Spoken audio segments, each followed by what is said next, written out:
So, hello mga kaabangers! Welcome back to my YouTube channel, and for today's video ay panibagong tutorial na naman ang aking isi-share na inyong matututunan. So, today mga kaabangers ay isi-share ko sa inyo kung paano tayo mag-update ng ating information sa ating GCash account. At before that ay mag-shoutout lang muna tayo kay at Kalayaan Roots 9342. So, nag-comment po siya sa isang video ko na nagsasabing, stop saying kasasabi ng guys. Very common, very basic. So, isip po kayo ng words to address the viewers at yun ang magiging trademark nyo. So, actually, noon ko pa ito naisip at hindi ko rin alam kung ano yung gagamitin kong trademark.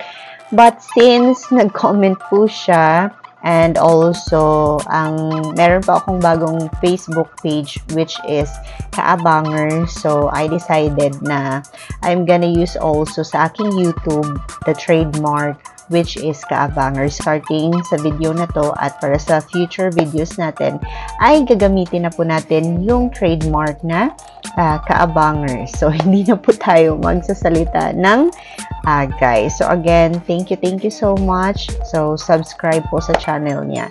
And also don't forget to click the subscribe button and hit the notification bell para po updated pa kayo sa ating mga susunod pang mga tutorial. So again mga kabangers, ang tutorial natin today is about kung paano natin i-update ang ating information sa ating GCash account. So for example, if ever na gusto nyong palitan yung address nyo, so pwede po natin yung i-update sa ating GCash information at the same time yung status, cellphone number. So, pwede po natin yung palitan. So, ano pang hinihintay natin? So, mga kabangers, let us start na. Punta na po tayo sa ating screen at atin na pong i-open ang ating GCash. Let us click the profile. Then, i-click po natin ang arrow na ito. In here ay makikita natin yung mga information na nilagay natin. So, pwede po natin yung palitan. So, let us click update account information. Scroll up lang po natin at ito po yung correct ways para po sa pag-take ng selfie at the same time sa ating ID. So, dapat clear and original. Let us click update your profile. So, mga kabangers, makaka-receive po tayo ng text message at i-input lang po natin yung OTP na na-receive natin. The first step sa ating tell us about yourself is verification. Ilagay po natin ang ating birth date at click yes if we are Filipino, then click next. So mga kabangers, ang next step ay choose an ID. So meron po tayo ditong iba't ibang ID like UMID ID, SSS, National ID, Driver's License. So yan po yung siyam na ID. Yan lang po yung pwede natin gamitin sa pag-verify ng ating identity. And as of now ay hindi po tayo pwedeng gumamit ng ibang ID. Let us choose National ID dahil yan po yung gagamitin natin. At let us click continue. Let us capture lang ng front ng ID natin. Then, after that, yung back naman. This time, we are going to scan our face. So, dapat mag-match yung selfie natin sa ating ID photo and remove your cap, mask, or glasses.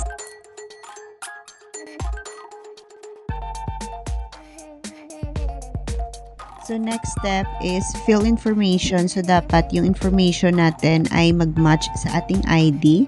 And let us click OK. So mga kabangers, nandito na po tayo sa ating next step which is fill information.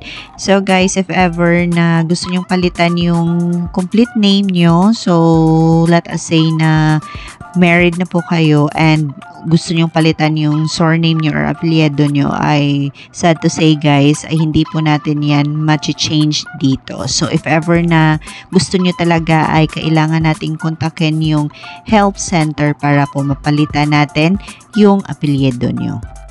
But in here guys ay pwede po nating palitan yung status natin from single to married if ever na married po tayo. And of course, pwede rin natin ditong palitan yung mga address natin. So, ilagay lang po natin yung mga correct informations na hinihingi para po hindi magka-problema yung pag-update ng ating mga information. Let us click next if tapos na po kayo mag-fill up ng inyong informations. I-review lang po natin yung mga information na binigay natin, and if tama naman lahat, then let us click confirm.